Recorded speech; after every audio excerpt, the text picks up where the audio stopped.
The night swallows the light quicker in the desolate corners of the country, painting the already unsettling landscape in a thick, terrifying black. Tonight, we look behind the happy facade of everyday life, a prom night, a simple drive home, a first date, a quiet night in a cemetery to find the monsters wearing human faces, or sometimes no face at all. These are the stories of close calls, moments where the shadow of death brushed so near.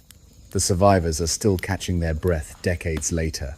He is quite Alfred Diest. A new police officer, just 21, still reeling from a shattering breakup, decided to wade into the digital dating pool. He'd signed up for the app, swiped right, and found a connection with a woman named Leah. She was out of his league, he thought, but their conversations flowed, and a first date was set, stargazing at a secluded park outside of her town. He arrived at the hair salon where she supposedly worked, and she emerged beautiful and beaming exactly as advertised. The drive to the park was short, but the access road was unsettling. It turned from paved asphalt to jagged dirt almost instantly, feeling less like a public park entrance and more like a private, forgotten trail. He was a cop, fresh out of the academy, fueled by adrenaline and training, but even his internal alarm was beginning to buzz. He turned to her, questioning the path, but she simply reassured him. "It's a secret spot," she whispered, her eyes shining in the dashboard light. They rounded a bend, and a set of headlights appeared, moving slowly toward them. It was a large, aging van. He pulled over, giving the oncoming vehicle plenty of room on the narrow track. But the van didn't pass. Instead, it deliberately swerved at the last moment, stopping dead in front of his car, blocking their escape completely. Instinct took over. He yelled, "Leah, stay here," grabbing his heavy-duty flashlight from the center console. He didn't wait. He charged the van's driver's side door, spotlighting the face of a large, rugged man who looked startled by the aggression. "What are you doing? You just blocked us in," the officer demanded. The man, surprisingly calm, held up his hands. "My apologies, sir. I'm the caretaker for this property. We've been having a severe problem with poachers lately. I mistook your car. Please, enjoy your date." The caretaker backed up the van quickly, performing a tight, efficient three-point turn, and then sped away back up the hill. The officer watched the taillights disappear before returning to his car. He was agitated, but relieved. He looked at Leah, ready to laugh off the bizarre encounter, but she wasn't looking at him. She was hunched over her phone, typing furiously, her eyes fixed on the screen, completely unconcerned by the near confrontation. A tiny red flag fluttered in the officer's mind, but he suppressed it, putting the car into drive. They found the designated spot, a small dirt lot against a sprawling, sloping field, and parked. They laid out a blanket and settled down with wine and snacks. The evening began beautifully. They talked, they laughed, they gazed up at the infinite field of stars. The initial anxiety evaporated. It was an hour later, utterly black outside, when the engine sound came back. It wasn't a slow return. It was a terrorizing descent. The van was flying down the hill, tires churning dirt, its massive shape hurtling towards them like a projectile. It didn't slow until it came to a screeching, deliberate halt right against the nose of the officer's car, boxing him in once again, this time definitively. The caretaker jumped out. In his hand, he held a thick, heavy length of pipe. His face, no longer apologetic, was contorted with cold malice. "Keys and wallet now," he barked. The officer froze, not out of fear, but of disbelief. Then his date, Leah, stood up, but she didn't run to him for safety. She ran straight to the caretaker's side. She turned to the officer, and her beautiful face became the cruel mask of a predator. "Come on, Derek. Give us the keys and your wallet. she demanded, her voice flat and chilling. The officer was hit by the betrayal, the sudden, agonizing realization that every conversation, every smile, every shared detail of vulnerability had been a lie designed to lead him into this dark, forgotten trap. He stood motionless, completely betrayed. Then, Leah walked to the back of the van, opened the door, and retrieved her own weapon, a metal pipe. "We don't want to hurt you," she hissed. And that was the final line. The officer reached under his jacket, drew his off-duty, concealed carry pistol, and leveled it at the pair. "I'm a cop," he announced, his voice surprisingly steady. "Put your hands up. Now." The sight of the weapon shattered their composure. The pipes clattered to the dirt. They raised their hands. As the officer struggled to keep them covered while reaching for his phone to dial 911, the two looked at each other and bolted into the dark, dense tree line. He took off after them for a few steps, but the chase stopped abruptly when he heard the crack of a gunshot fired from the darkness. He wheeled around, sprinted back to his car, and with adrenaline-fueled fury, repeatedly slammed his bumper into the van until he managed to grind his way out and tear away from the terrifying trap. The police arrived later.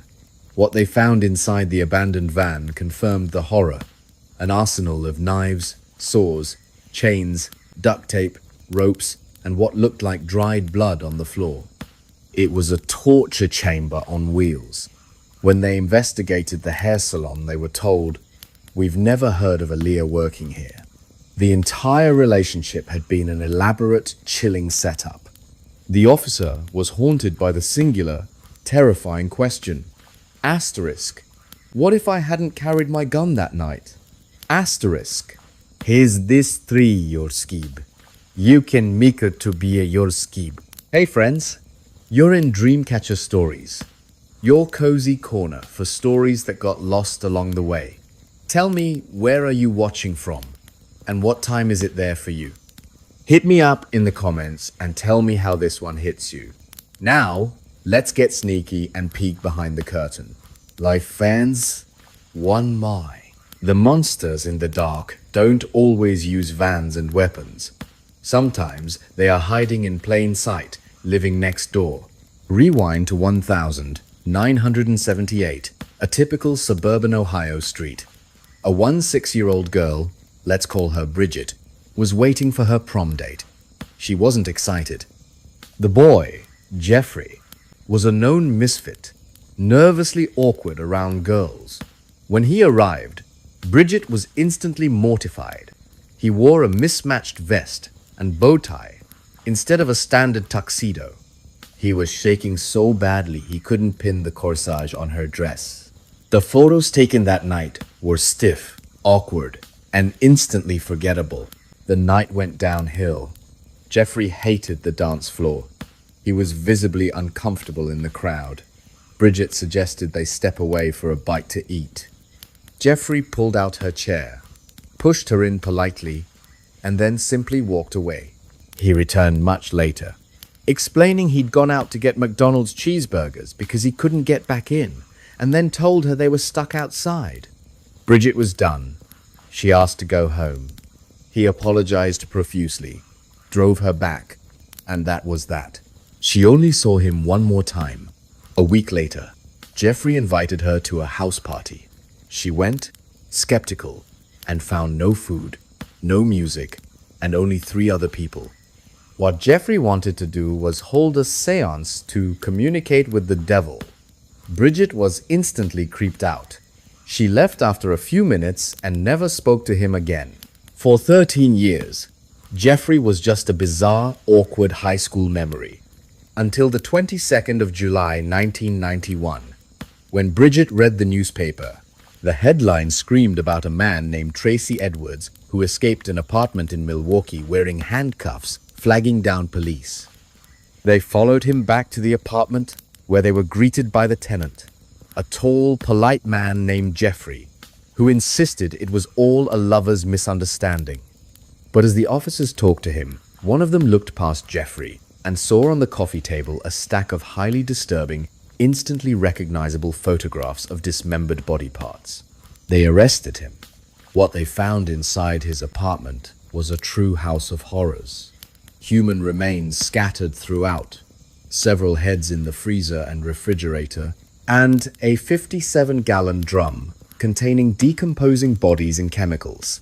There was evidence, sickeningly, that Jeffrey was consuming his victims. The man who asked Bridget to the prom, the boy who preferred cheeseburgers on a curb to the dance floor, the teen who wanted to conjure demons at a seance was the infamous serial killer Jeffrey Dahmer ***. The horror wasn't just his identity, it was the timing. Just days after their awkward prom photo was taken, Jeffrey Dahmer claimed his very first victim, beginning his 13-year reign of terror that would claim the lives of 17 people. Bridget's uncomfortable night was a literal close call with a monster at the exact moment he was becoming one. Here's in fact the Aptos. Here's Ciacidus. The darkness holds things that defy explanation. Things that are neither human nor animal, but simply wrong.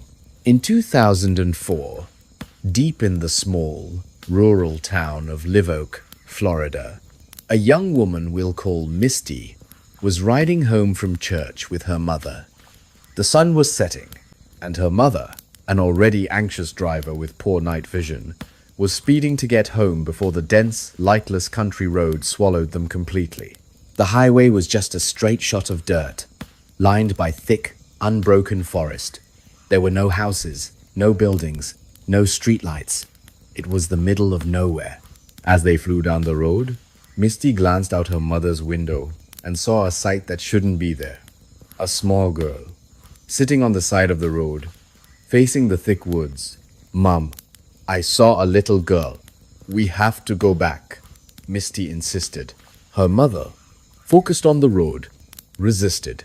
To turn back meant staying out in the dark longer, but Misty's panic was convincing. Reluctantly, her mother executed a 3-point turn and drove slowly back. They drove just half a mile before they spotted her. On the side of the road sat a figure, knees tucked to her chest, rocking back and forth. As they crept closer, they realized she wasn't a little girl, but a young teenager. Most unsettlingly, as the car approached, she didn't turn to look at them. She kept her back to the road, rocking, utterly ignoring the sudden presence of a vehicle in the desolate quiet. Misty's mother decided to drive past first, get a better look, then turn around. 50 yards past the girl, she made another turn. When they looked back, the girl was gone. Not running, not walking, just times gone ***. It was now almost pitch dark. They drove slowly up and down the short stretch, shining the headlights into the woods, but there was nothing. They rationalized that she must have simply walked back into the forest, perhaps living nearby. They decided to call it a night and sped up, relief washing over them. They drove 2 or 3 more miles, nearing a 4-way intersection, the first sign of civilization. As they approached the stop sign, Misty's mother slammed on the brakes and gasped. On the other side of the intersection, on the shoulder of the road, was the girl. She was sitting in the exact same position, back to the road, knees tucked, rocking back and forth. It was geographically impossible. She would have had to travel multiple miles in pitch darkness, faster than their speeding car, to beat them there. Misty began to panic. "Mom, don't stop! I have a bad feeling about her. Don't stop!" But her mother, though terrified, felt an overwhelming compulsion of responsibility. "We have to check, Misty. We have to ask if she's okay." As her mother slowly eased off the brake, Misty, in pure instinctual terror, ripped off her seatbelt, dove into the passenger side footwell, covered her ears, and squeezed her eyes shut, begging her mother to drive away. The car stopped right next to the silent, rocking figure. Misty's mother leaned over the seat and rolled down the manual window. The cold night air rushed in. Misty heard her mother yell a question into the dark. What followed was a sharp, guttural scream from her mother, a sound of pure, unadulterated horror. The mother slammed the gas pedal to the floor, tires spitting gravel as they tore away. Misty scrambled back up, staring at her mother, who was sobbing uncontrollably, her face pale, driving at a breakneck speed. "What did you see, Mom? What happened?" "I am burnt." It took several attempts for the mother to find her voice, and when she did, it was a fractured whisper of absolute terror. "She didn't have a face," she cried. "It was hollow. There was nothing on her face when she looked at me. They never found a trace of the girl. Was it a spectral hitchhiker, a hallucination born of anxiety and darkness, or something ancient and monstrous that simply time's willed times itself ahead of them?" The mother never drove at night again.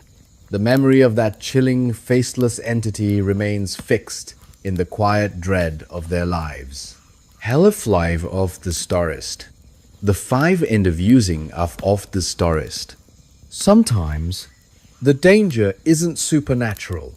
It's the terrible realization that you have stumbled into someone else's evil, a private ceremony of depravity. In the 1990 seconds, 2 best friends, Rachel and Molly, were full-fledged goths, embracing the aesthetics of all-black clothing, boots, and makeup. Naturally, their favorite hangout was the enormous local cemetery, a massive, wrought-iron gated landscape right in the center of town. Their spot was deep in the back corner, a secluded, private depression between 2 hills, shielded from both the road and the surrounding houses. One Friday night, they decided to go alone, which was unusual. They preferred to be there with a group for comfort. They drove to the dead-end trail, parked, and walked down into their hidden clearing. They settled by the familiar rock and tree, chain-smoking and talking about high school drama. After an hour, a peculiar smell drifted into the clearing, a bonfire. They looked up the hills but couldn't see anything. They assumed it was college kids burning trash over by the university side of the cemetery, a common occurrence that usually resulted in the police sweeping the grounds. Deciding to leave before they were hassled, they started walking back up the hill towards their car. Halfway up, they gained enough elevation to see over the adjacent hill. They saw it, the flickering, orange glow of a huge bonfire.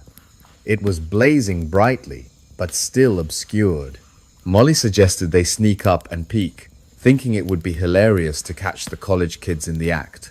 Rachel hesitated. The location was too remote for a casual college party. It was the farthest corner from campus. Logically, this didn't feel like a party. Despite the unease, they were curious. They walked back down past their rock and started ascending the hill toward the fire. A few steps up, they were engulfed by a sickening, putrid stench, like burning hair, meat, and chemicals. It was so intense they both gagged, instantly covering their mouths and noses. "Oh my God, what times is times that?" Rachel exclaimed too loudly. The words echoed in the cemetery's stillness. They froze, instantly regretting the noise. Silence. Had they been heard? The smell alone was enough to make them turn back. "Let's go, Molly. Now," Rachel urged, her curiosity instantly replaced by profound dread. They turned, walking quickly down, past their spot, and started to climb the hill toward their car. Rachel glanced back at the ridge, where the fire was glowing. And there, standing perfectly silhouetted against the bright blaze, was a man. He was tall, stocky, maybe in his 42nds, and he was simply standing, looking down at them. They had been caught. The 2 friends turned their heads down, walking faster, feigning indifference. Then, Rachel looked again. The man was gone from the ridge. A split second later, he reappeared, power walking down the hill toward their clearing. "Go, go, go!" Rachel screamed, shoving Molly, and they broke into a dead sprint up the hill to the car. Molly fumbled with the keys. Rachel screamed, urging her to hurry. As the engine roared to life and Molly sped away, Rachel saw him, the man's head appearing over the ridgeline, tracking their escape. They drove out of the cemetery, terrified and confused. What was that smell? Who was that man? The next morning, Rachel's mother broke the news. A woman who worked in the same building had been kidnapped from the parking garage. The police found her body later. The mother of the victim revealed the horrific final detail. The kidnapper had murdered her and then tried to *** dispose of her body by burning her in a bonfire at the cemetery ***. Rachel and Molly instantly knew the truth. That smell, that man, that fire, they hadn't witnessed a party. They had stumbled into a killer's heinous act. They were literally 50 meters away from a real-life monster trying to erase his crime. Their screams, their appearance, had disrupted him. They were lucky they hadn't given in to curiosity and climbed that final ridge. They told the police what they saw, and within 48 hours, the killer was caught driving the victim's car. He confessed. The close call they experienced in the cemetery was the closest anyone had come to being added to a killer's count, simply for being in the wrong place at the wrong time. Donald dies. Now any case then goes. Donald dies, and Donald dies. The most chilling monsters, however, are those who commit the most unthinkable acts, then seek help from the very authorities pursuing them. In the Twin Cities, Minnesota, around New Year's Eve, 1980, the cold air was punctuated by inexplicable violence. The first victim was a 20-year-old woman, found savagely beaten with a tire iron and left for dead. Miraculously, she survived, but the head trauma erased all memory of her attacker. A few hours later, the police received a call. A frantic, male voice, trembling, weak, and sounding utterly devastated. "Please, this is an emergency. Send a squad. There's a girl there. Just hurry. She's laid on the ground in the back by the railroad tracks." The caller provided the exact location, then vanished before giving his identity. 5 months later, the police received another call. This time, the voice was unmistakable, trembling, weak, and crying. "Will you find me? I just stabbed somebody with an ice pick. I can't stop myself. I keep killing somebody else." Police couldn't trace the call, but hours later, the body of an 18-year-old girl who had just moved to Minnesota to start a new life was found. She had been brutally murdered with an ice pick. She had met a man at a diner who offered to show her the city. 15 minutes later, she was dead. 2 days after this murder, the same distraught voice called again, confessing to the crime, sounding utterly tormented. "Don't talk, just listen. I'm sorry what I did to Compton. I couldn't help it. I can't think of being locked up. If I get locked up, I'll kill myself. I'll try not to kill anybody else from this point forward." The police immediately dubbed him the weepy-voiced killer ***. They had his chilling voice on tape, a weaponized plea for help. 6 months later, the calls returned. A woman was found floating in the Mississippi River, stabbed 40 times. She had been seen leaving a bar with a man who had offered her a cigarette. The waitress, unnerved by the interaction, had gotten a good look at the man. When police showed her mugshots, she immediately identified him. Paul Stefani, a 38-year-old man with a history of aggravated assault and mental illness. The weepy-voiced killer had a name. Stefani was immediately placed under surveillance, but he slipped his tail. That same night, he picked up another woman. Sensing danger in a dark alleyway, she fought back, smashing a glass bottle across his head and face. She managed to escape and save her own life. Stefani was badly wounded, and true to his pattern, he reached for the phone. "I need an ambulance. I'm all cut up. I got beat up," the weeping voice told the dispatcher. giving his address. The dispatcher, who had heard the public broadcast of the killer's voice, instantly recognized it. Police converged on the address, apprehending Paul Stefani in his apartment. Stefani pleaded not guilty, but the audio evidence was damning. He was convicted and sentenced to 58 years. 12 years into his sentence, dying of terminal cancer, Paul Stefani finally confessed to the full extent of his horrifying crimes, including another murder the police hadn't even connected to him. He was a monster who repeatedly and successfully used his own distress and the urgency of an emergency call to lure police attention to his victims, all while remaining unseen until his final, self-incriminating call. The suave 70s. I want the right and have to the express. They're reverment enough cold. This is the prive have to the techiness. If you can suiting bang. The chilling reality of these 5 stories. The prom date. The faceless presence, the betrayal on a quiet hill, the horrifying smell in the graveyard, and the weeping voice is that the most terrifying encounters are rarely the ones you see coming. They are the moments of vulnerability, the split-second decisions, the terrifying twists that remind you the world is far more dangerous and far more incomprehensible than you allow yourself to believe. The veil between the ordinary and the truly sinister is thinner than you think. And there we go, another memory back from the dark. Don't go too far, I've got more mysteries itching to be told. What do you think was the most terrifying split-second decision in these stories?